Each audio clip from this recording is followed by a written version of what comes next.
Assalamualaikum warahmatullahi wabarakatuh. Salam dan bahagia Bapak Ibu Guru Penggerak.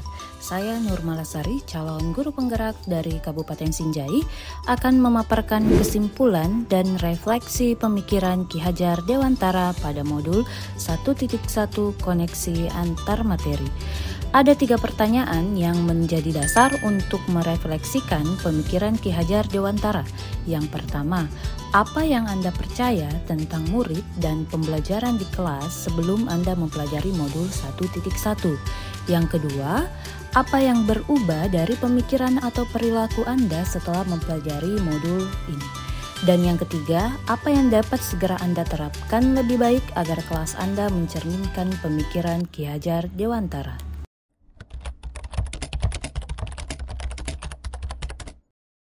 Sebelum mempelajari modul 1.1, saya percaya bahwa guru sebagai pusat pembelajaran. Artinya, guru hanya sebagai sumber informasi utama bagi murid. Tidak hanya itu, semua murid harus mengetahui materi yang diajarkan oleh guru, tanpa disadari bahwa hal ini dapat membebani murid. Berikutnya, nilai sebagai tolok ukur kemampuan siswa dan juga keberhasilan pembelajaran. Saya menganggap bahwa apabila siswa telah mencapai nilai KKM, maka telah menguasai pembelajaran. Saya tidak menerapkan metode pembelajaran yang tepat berdasarkan minat dan bakat murid, sehingga yang terjadi murid kadang terlihat pasif untuk materi tertentu. Saya pun kurang cermat dalam mengidentifikasi minat dan bakat murid.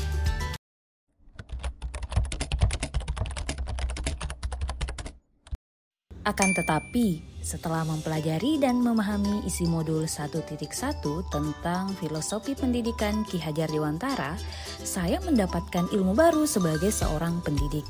Pertama, saya memahami bahwa pusat pembelajaran bukanlah guru, melainkan siswa. Artinya, orientasi saya dalam mengajar adalah murid, murid, dan murid. Kedua, saya berusaha mengetahui secara lebih mendalam mengenai karakteristik murid. Ketiga, saya mulai untuk mengubah proses pembelajaran saya secara menyeluruh tanpa harus menargetkan nilai yang harus dicapai. Yang pastinya, dengan metode pembelajaran yang menumbuhkan kreativitas dan inovatif. Selanjutnya, saya berusaha untuk selalu sabar dan ikhlas dalam menghadapi berbagai karakteristik murid. Dengan karakteristik murid yang beraneka ragam, tentu harus diimbangi dengan sikap sabar seorang guru untuk dapat mengantarkan murid menuju kemerdekaannya. Selain itu, saya memberi kebebasan kepada anak untuk menyelesaikan tugas berdasarkan minat dan bakat mereka, bebas namun tetap bertanggung jawab.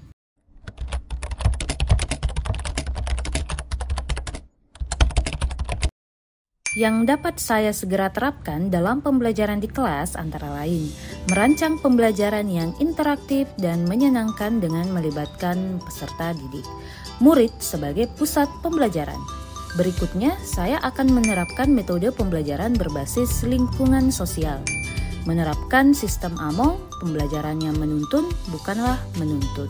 Karena tugas guru adalah memberi tuntunan atau arahan yang baik pada murid, berusaha menjadi teladan baik bagi murid dalam perkataan maupun perbuatan. Selanjutnya, saya harus mengenali karakteristik peserta didik dengan melakukan pendekatan persuasif. Selain itu, melaksanakan pembelajaran yang sesuai kodrat alam dan kodrat zaman murid dan pembelajaran yang mengedepankan aspek budi pekerti.